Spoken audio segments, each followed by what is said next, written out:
Three, two, one, action.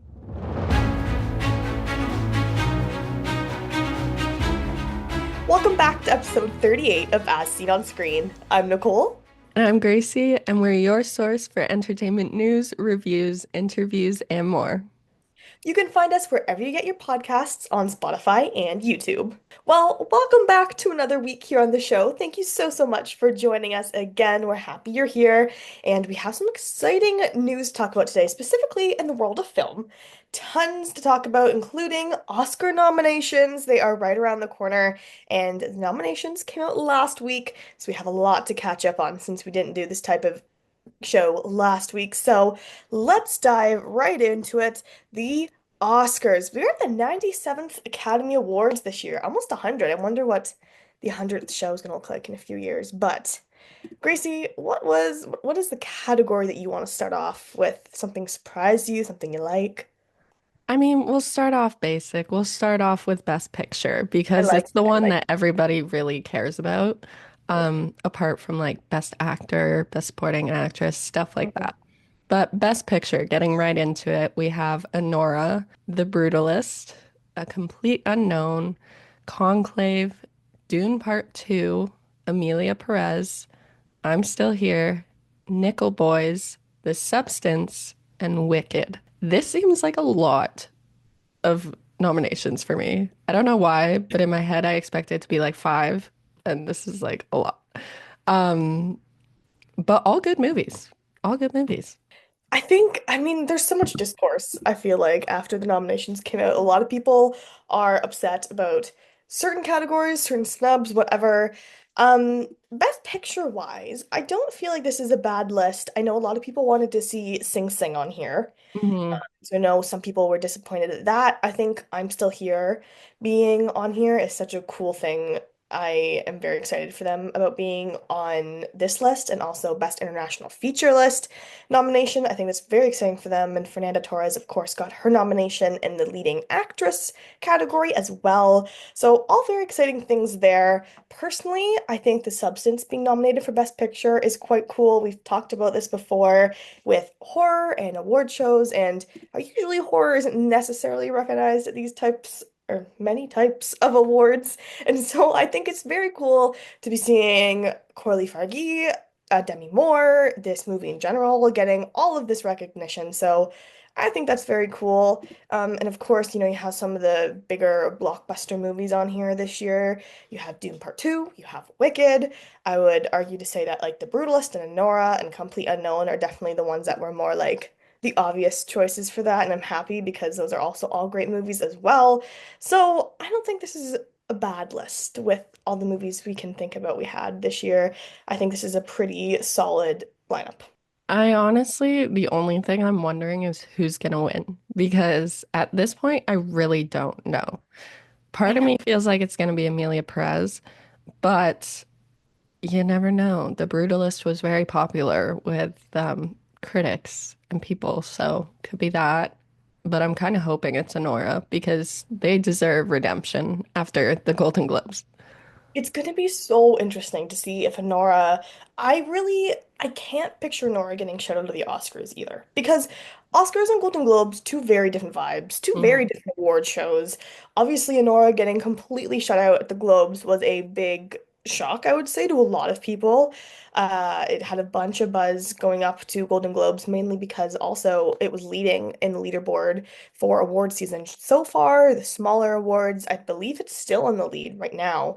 But it's just very interesting that that happened.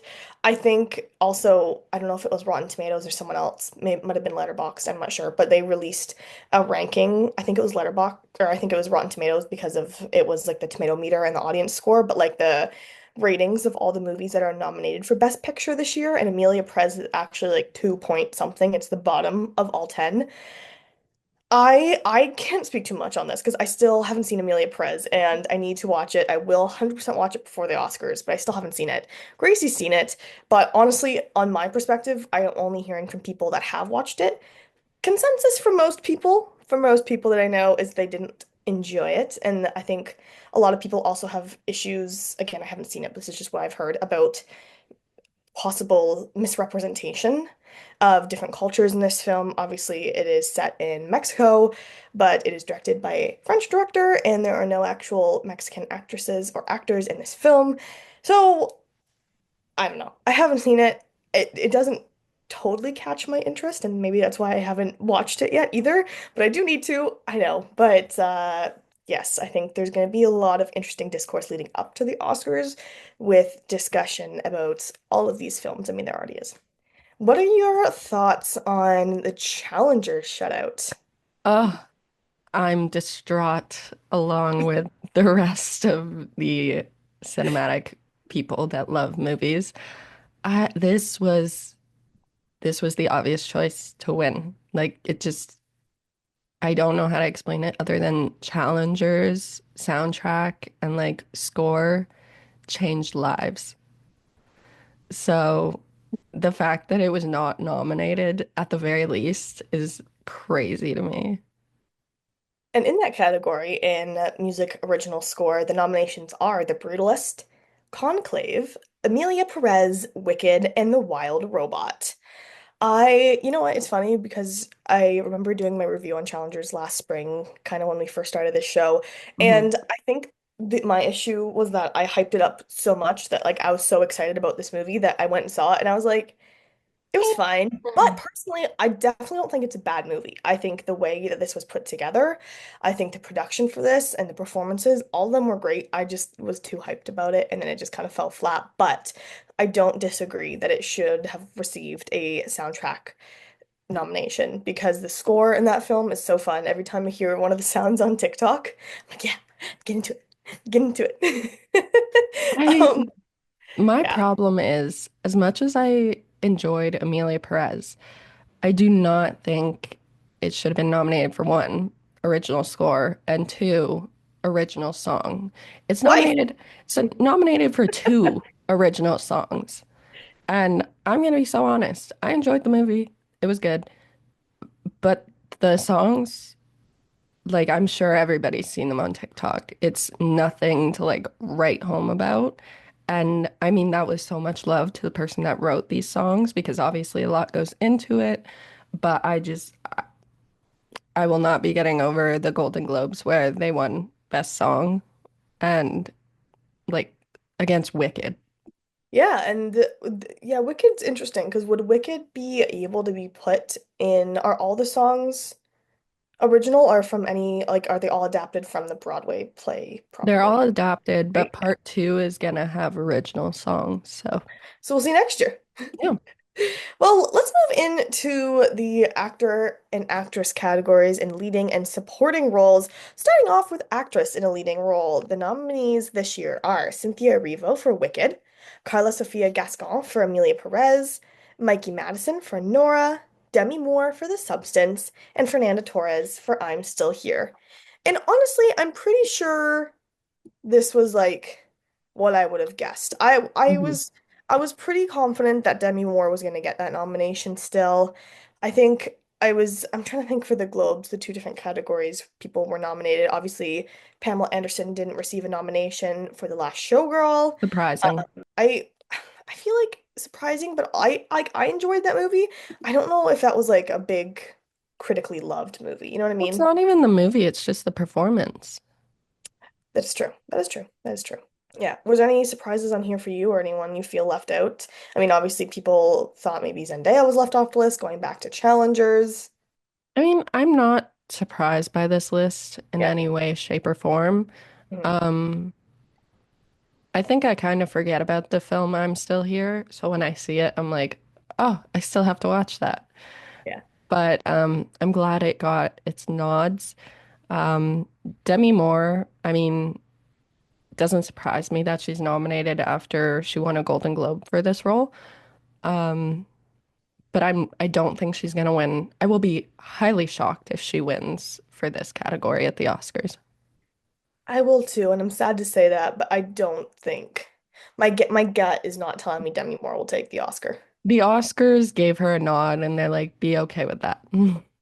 And then moving into actress in a supporting role as well. Something I'm actually very excited about is Monica Barbaro got a nomination for A Complete Unknown. Elle Fanning received this nomination in the same category at the Globes. And Elle Fanning did not receive an Oscar nom, but Monica Barbaro did, which I really liked A Complete Unknown. And honestly, both Elle and Monica played great roles, very different roles. But I mean, I would be glad either of them received a nomination. I wouldn't say like I liked one of their performances over the other. I think both of them did a great job. And I think the first time I remember seeing her was Top Gun Maverick.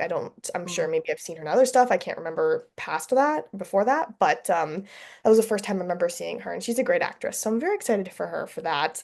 And alongside her nomination, we have Ariana Grande for Wicked, Felicity Jones for The Brutalist, Isabella Rossellini for Conclave, and Zoe Saldana for Amelia Perez. What is your prediction in this one? Because I don't know if this one is as clear cut for me because I think my gut is telling me Zoe might take it again, but I don't know if I really think that. I have a problem with Zoe being nominated in Best Supporting because when I watched Amelia Perez, she was on the screen 99% of the time. So I don't consider her supporting. I consider her a lead because it's mostly about her and Carla. Um, so I'm kind of iffy with that. But I am so proud of Ariana Grande for this. Like, she just deserves this. Coming from like victorious to this is so crazy. Yeah. And I have so much respect for her and everything she put into this role. So my heart really wants it to be her, but I'm honestly not sure who it's going to be. Yeah. And then closing it out, let's quickly go over a bit the actor and leading and supporting. And leading, we have, I feel like no surprises here on us. Oh, actually, one surprise at the end. We got Adrian Brody for The Brutalist, Timothée Chalamet for Complete Unknown, Coleman Domingo for Sing Sing, Ralph Fiennes for Conclave, and Sebastian Stan for The Apprentice, which I was hoping I would see him on this list. But I'm very surprised the Academy gave him a nomination for The Apprentice and not a different man like we saw at Golden Globes he got two nominations for both films. So I'm excited and surprised somewhat that we see him in this category for The Apprentice. You know what? Good for the Academy for realizing that they can Yeah. actually put this out without being scared about it because that's been the whole thing that people are scared to talk about this film or talk to him about this film, as we saw with Actors on Actors. So I'm glad that it's finally getting recognition. Sebastian Stan gave an incredible performance, so I'm glad that it made this list. Do I know who's gonna win? I mean, I would love for Timothée Chalamet to win because we support young creators. Yes. But I have a feeling it's gonna be Adrian Brody.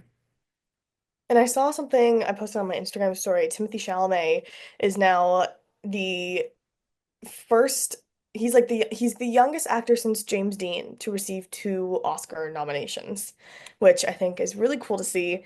I love Timmy. I don't know if I think he'll win it. I just It would be nice, but I I don't think he I will. loved him in A Complete Unknown, but I think I would be shocked if Adrian Brody doesn't take it. That's just what my guts tell me. I really would love to see Timothy take it, but I don't know. I Or don't know. Sebastian. I do love Sebastian Stan. That is true. And again, we've both talked about on here how much we liked The Apprentice and specifically, His I would say, how performance. we liked his performance in The Apprentice.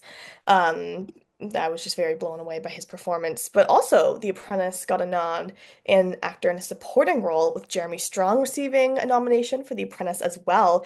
We also have Guy Pearce for The Brutalist, Edward Norton for A Complete Unknown, Kieran Culkin for Real Pain, and Yura Borislav for Anora, which did you see the video that was posted of his wife and his kids and him sitting in the car watching the announcements? And when they called his name, they were just so excited for him. Oh, it warmed. It was so And listen, Jeremy Strong, fantastic performance, like cute. stellar performance. Not to say that all of these actors didn't give a good performance. So I would love to see him go home with this, but I have a feeling it's going to be Kieran. I do too. I do too. That or. Yeah, no. I'm pretty confident in my guess of Kieran. This is the one that we're confident in, which means we're most likely wrong. But this is my official position at this point that we live in time. Okay? True. They didn't We get any live nods. in time. I get it. I get it. Everyone's like, this is nothing new. It's a tale of like a rom-com, tragic loss, blah, blah, blah. No. We Live in Time is more than that. We Live in Time was such a spectacular movie by John Crowley and Florence Pugh and Andrew Garfield. Yes, they've had great chemistry with lots of their on-screen partners. I feel as though this is some of their best work, and I loved both of them specifically together, just both of them working together in all the scenes we saw them in. Fantastic. I mean, oh, and just to see it get zero nominations at any of these big award shows is criminal, guys. It's criminal. It's criminal. That's my petition that we need to just redo all of this so we I live in honestly, there. I honestly didn't even think about We Live in Time until you just brought it up right now, and I'm now realizing it's got nothing, and that's crazy. But yeah, Nicole is livid about this, as we can all tell. Like, hello. Oh. Anyhow, I'll also end by saying Nosferatu received 4 nominations. I am so excited about the representation that horror is getting this year at all these award shows, specifically the Oscars here. I feel like they're a big step for them. But it was all in mostly production based. I'm very excited about the cinematography, and I hope it goes cinematography to Nosferatu because there's one scene specifically that if yeah, I mean, you'll know it if I'm talking about it, but Nicholas Holt's character is walking up to Count Orlok's castle and everything goes dark and this carriage kind of comes out of nowhere. Oh, it's so beautiful. It's so eerie and beautiful and creepy. Great, great. That was just one of the many great scenes in that film. But um personally, I knew this wasn't gonna happen, but Lily Rose Depp's performance in Nosferatu was impeccable. I think she absolutely floored me and a lot of other people, and I would have loved in an idyllic fantasy to see her receive a nomination for Best Actress. I mean, I know she wasn't going to. I get it, guys. I know. But she needs some recognition when award season for this role because fantastic, just fantastic. But anyhow, yeah, Nosferatu and We Live in Time, those are my petitions for those movies. And I think we just need a reset because they deserve some more love. You know what? You win some, you lose some. But going back to one of the Oscar nominees, Timothée Chalamet just made his double duty debut on SNL. He was the host and the musical guest, and he did not disappoint. I feel like Timothée Chalamet needs to do a comedy film next because this man is so funny. He's just so good. He's so natural at it too. And you know what? I think some of the reasons I love watching his skits on SNL is because you can tell he enjoys it. Like he loves doing that kind of stuff, and I think that's cool. But on the music side, he did sing 3 Bob Dylan songs. He sang Outlaw Blues, 3 Angels, and Tomorrow is a Long Time. And in his opening monologue, he actually prefaced by saying to the audience, he mentioned that those songs were his 3 favorite songs by Bob Dylan, and that's why he chose to sing those ones, because I think he mentioned something about like, I don't know if you'll know these, or like you might be surprised I chose to sing these songs, but those were his personal favorites, which I think is great to see because, it's impressive how much he picked up in 5 years and being able to play the guitar for those songs because he was also playing the guitar and during his performance. So I'm very impressed by little Timmy Timmy. Am I sad we didn't get like one of his rap songs? Yes. 100%. Yes. But he also killed the Bob Dylan music that he sang and performed. So very happy for him. But there were I don't know what was happening in the SNL writers' room this week, but have you seen the videos of all the skits? Yeah, I don't know what they were on this week, but The edible arrangements, they were on Comedy High. the dog skit, That was so strange, but like I the loved it. the exercise one in the belts when they were jumping. And Yeah. did you see the part where I don't know who it was, but she was sitting there, and she goes to give him like a fist bump, and he comes in for the fist bump just kind of out of the frame, and he's like jumping into it. He gets pulled back by the band. Oh my goodness. So funny. I loved I was watching them all this morning, so those were pretty funny. So good job, SNL writers. And even the Weekend Update jokes, of course, revolved around inauguration and President Trump. So they had some funny jokes in there as Also, Lin-Manuel Miranda, well. Yes! The icon. Hamilton skit. Oh my gosh, that was funny. When he came out, I was like, oh, yes, And Adam Sandler introduced Timothy as the musical guest, and everyone in the comments is like, please, someone check on Nikki Glacier. Someone check on her for because real. Golden Globes. She's like, we need to hear Adam Sandler. That's yeah, it's crazy. All in all, such a good episode, such a good cast and writers. So congrats to everyone there. And can't wait to see him again. He needs to, hopefully, sometime soon. In a comedy film, hopefully. Right? Well, you know what? We have him coming out with Marty Supreme at the end of the year, so maybe he'll be on SNL again come towards the Yes. end of 2025. Hopefully, this is our petition. Well, moving into some casting and release date announcements in film. A interesting announcement to come out of the last week or so. Ryan Gosling has been selected to star in Sean Levy's upcoming Star Wars film. And you know what? I'm not really a big Star Wars fan at all. I'm saying really, I'm just not a Star Wars fan at all. Um, so I don't really have any opinions on this. However, I don't know if I totally see Ryan Gosling fitting in a Star Wars role. But I also am not really a fan, so maybe that's just not a valid take. I am a Star Wars fan, and I can admit that the films have kind of gone downhill as they've made more. But I do not see Ryan Gosling as much as I love Ryan Gosling. We love a Canadian. Yeah. He's super talented. I just don't see him fitting in the Star Wars world. Same way I don't see him fitting in the Marvel world that everybody's trying to get him into. Mm, Um, I just I don't see it, but I'm not opposed to it because I didn't see Jude Law in Star Wars either, and he's in fair, Star Wars right now and he's killing it. So, fair. oh, Sean and I Levy's also out here love, collecting the Canadian Ryans like for trophies. real, I do love Sean Levy too. So I have faith in him that he will produce something that is worthwhile in the Star Wars universe. So there you go. I kind of feel validated in my take now. Awesome. What's next on the list? Next up, we have Sonic 4 finally got an official release date from Paramount for March 19th, 2027. So not super far away, but still decently far away for anyone who is a fan of Sonic. I think it's so funny to see the success. Obviously, Sonic 3 is still in theaters, I believe. And I think it's funny because I just think about like the discourse from the first movie with like the I animation was of gonna Sonic. say, And now we're here with number four coming out in just a little over 2 years. So I think that's kind of funny to see that these movies have become so successful very quickly, I would say. this is how you make a successful movie. Like nobody asked for it, but they listen to the people. And that is the key because when they released the first clip, as Nicole said, people hated it. They were like, you have to redo this, make him look like A, B, and C. And they listened and they redid it. And Sonic would not be where it is today if they didn't listen. It would have flopped. It would have been a one and done movie.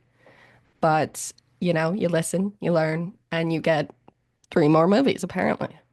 And a Also, TV show, because I'm pretty sure Knuckles got a TV show. oh yeah. Yeah, so they're winning. Well, also in the release date category, another surprise, I would say, Scary Movie 6 is having its theatrical release date on June 12th of 2026, just a little under a year and a half away. Um, who who's watching the scary movies so religiously that we're on number 6? I mean, The cast. Scream 7 is coming out within the next year and a bit. So I think it's very funny that Scary Movie, the spoofs of a spoof movie, is basically almost caught up with its franchise that it spoofs.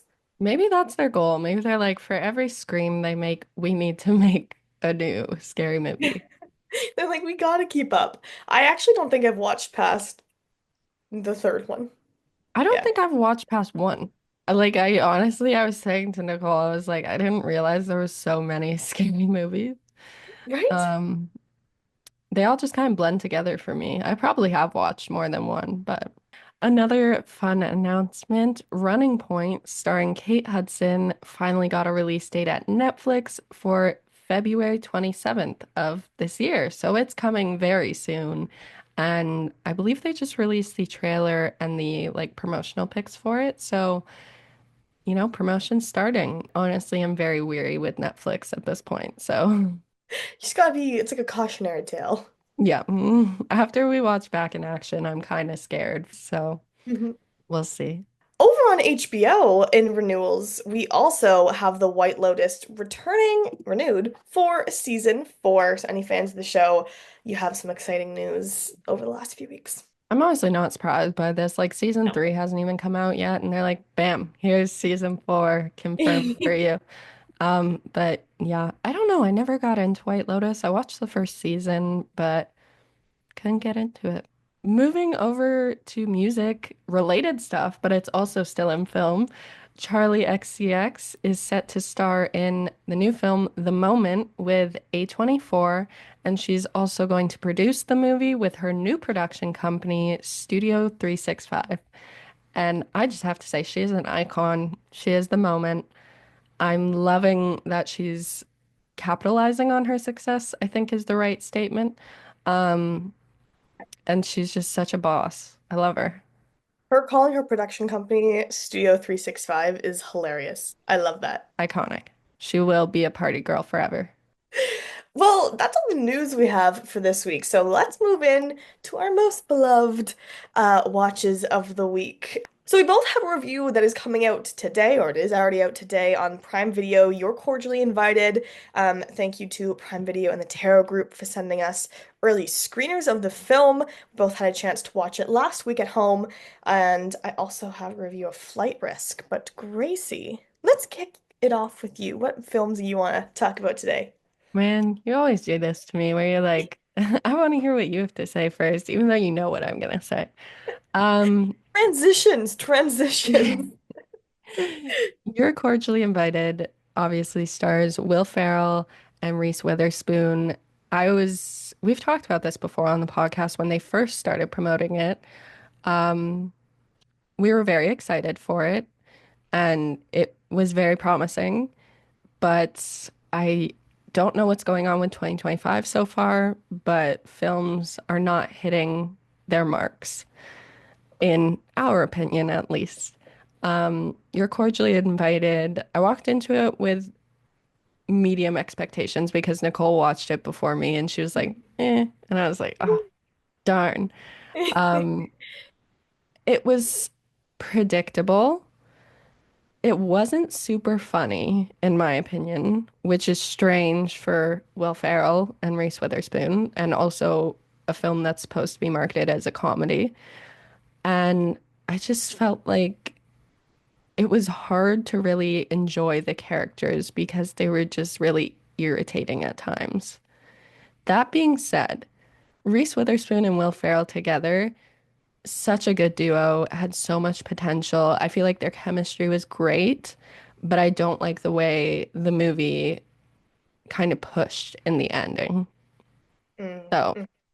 all in all, I didn't love it. I definitely won't be watching it again for a while, but I didn't hate it.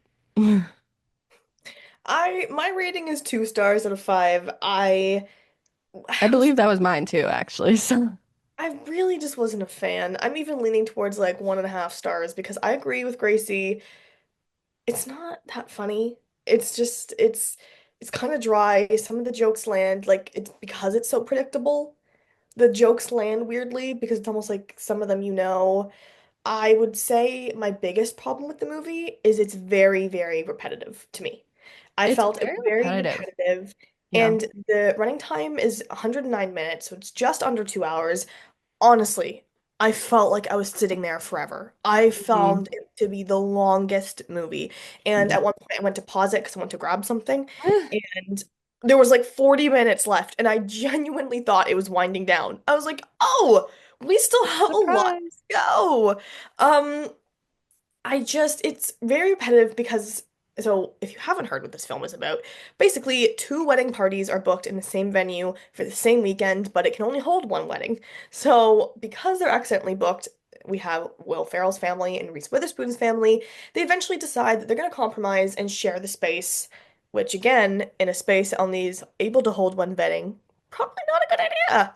But they decide to share the space, and Delusion. of course, everything just goes wrong for the whole weekend, and Will Ferrell and Reese Witherspoon very quickly start this rivalry with each other. And basically, they're trying to take down each other's weddings. It's Reese Witherspoon's sister's wedding and Will Ferrell's daughter's wedding, their characters. So yeah, it just goes very back and forth. It focuses a lot on like one family at a time, then jumps to the other family. Then one family at a time, jumps to the other family. It blends a little bit in the middle, but mostly it's very focused on like one or the other at one time. And I just found it to be super repetitive. It kind of just went back and forth of like rivalry, rivalry, rivalry, like one prank, one prank, one prank. And it kind of just was like, okay, we're going in circles, and then you think something was solved, and then they would fight again. So it's like it just was going in this weird circle. There were some funny moments, yes, of course, but overall wasn't super impressed by it. And I'm very sad to say that because, like Gracie, I was very excited to watch this movie. When I got the email in my inbox, I wasn't expecting it. And I was like, oh, I'm so hyped to watch this movie. I'm so excited to watch it. And I was very quickly like, damn, Disappointed. I'm sad. I will also note I was shocked. Like, I'm okay with profanity. I don't mind it. But like, I was shocked with how much swearing and like just swearing there was in the first like 20 minutes alone. Like it just kind of threw me off where I was like, Will Ferrell and Reese Witherspoon saying these things just does not sit right with me. I was dying when I mean, it's towards the end. I won't say the context because it's funny, but when Reese Witherspoon says, see you next Tuesday, I was dying when she was naming out different, at the end. Yeah, that was pretty funny. Yeah, I don't know. There were no likable characters for me. Like I wasn't rooting for anyone. I found the relationships kind of annoying. Right? Like, I just felt like I wasn't wanting anyone to Yeah, at this point I get was out like, of this. cancel both of the weddings and think about your life choices, And please. the couples and the families, I was like, none of you I want to root for. We And need therapy before we get married, but like, I was laughing because my mom is a huge Peyton Manning fan. The only yeah. sport my family ever watches together is the NFL. And I grew up, my mom was always a big Peyton Manning fan, and Peyton Manning makes a cameo in the beginning of this movie. And so when I was telling my parents about it, I'm like, oh yeah, you should watch it. Peyton Manning's in the beginning of it. But then I was like, but I'm not sure why he was in it, to be honest. He was Yeah. just in there to throw a name in the movie because he was in there for like 2 seconds while Reese Witherspoon schluffed him. You know And what? Peyton Manning carried that film. So, I do actually have to say, Jimmy Tatro in this film, he was kind of funny. His character Dixon, honestly, Dixon was probably the only person I actually did root for. He yeah, might have been one person I would root for. look at us rooting for a stripper doctor. Yeah. No, Jimmy is actually a funny actor. I love most of the projects that he's in. I mean, I say most because I don't know if I've seen every project he's in, but all the films I do, I have watched that he's in. I do enjoy his performances. So he was funny in this film, I will say. But Nicole, what is your review on Flight Risk? Okay, I feel like Flight Risk is kind of the opposite of what everything I just said because Flight Risk was not getting the best reviews. And I went and saw it with my family this past weekend, and I was like, guys, I mean, I don't know if it's gonna be the best movie. I don't know. It's gotten pretty poor reviews, and we didn't hate it. It was pretty good. I mean, like I say pretty good for like what the film is. Basically, what it is about is Mark Wahlberg is flying this government agent and this prisoner from Alaska to, well, a remote town, Alaska, to Anchorage, and then they'd be flying to New York because the government agent is just captured this prisoner, and he's now going to testify against this big We never meet him in the film, but this big like bad guy, basically. I don't know what he does, but bad guy in New York City. He's going to be testifying as a witness in his trial. And so Mark Wahlberg is flying them from the little tiny town that he was captured in to Anchorage to fly out from there. Anyways, they quickly learn that Mark Wahlberg's character is not who he says he is and causes a lot of turbulence on this flight, a lot of turbulence on this little copter. I see what you did there. Um, Overall, I thought this was pretty interesting. It definitely had my heart racing. Anxiety was high. Mark Wahlberg plays a great little like freak because in this movie, his character is like he's definitely a psychopath, killer man, but he also the whole thing about it is he's very like a violent person as he does it. Like it's like a seven situation and that's how he kills people. He's basically a hitman. So, very gruesome and like violent deaths is what we're given the mindset of. So he plays that character very well, which gave me flashbacks to a film I really love from the 90s, Fear, with Mark Wahlberg and Reese Witherspoon from 1996. And he plays David. Such a great movie too. I mean, that one probably doesn't have the greatest reviews either, but I love that movie. And his character is also a killer sociopath kind of in that movie too. So gave me flashbacks to that, which I liked. Um, Other than that, Michelle Dockery and Topher Grace delivered great performances in this film as well. So I thought it was, you know what, these type of movies, a lot of the reviews I've read are like this definitely could have gone straight to streaming, straight to digital release, whatever. But honestly, these are the type of movies for me that I think I enjoy better because I watch them in a theater as opposed to watching them at home. It's a great little chamber piece. Most of the film happens on the helicopter plane thing. So I enjoyed it. I didn't think it was that bad. The only thing that really didn't sell me was the CGI. CGI was quite rough on this film. In the opening shot, there is a moose that appears at this cabin in Alaska. It literally looked like I was just looking at someone held up their iPhone with a moose picture on it. It was pretty rough. So I will stand by the reviews that say the CGI is pretty rough in this film. I agree. But other than that, for what it was, I thought it was a good 90-minute thriller, had my heart racing. I was anxious, directed by Mel Gibson, all this stuff. I do recommend it. I thought it was good. If like an action thriller is kind of your thing, I thought it was kind of good. A solid 3.5 stars from me. How refreshing that we actually have a positive review. Thank goodness. I was getting worried. Well, what is your song of the week, Gracie? I don't even need to look this up. Wow. You're not going to be shocked by it, but if you know me and you know the podcast, I usually have trouble thinking about my song of the week, but this one is a no-brainer for me because I've li been listening to it nonstop. It's probably unhealthy, but Rock DJ by Oh. Robbie Williams.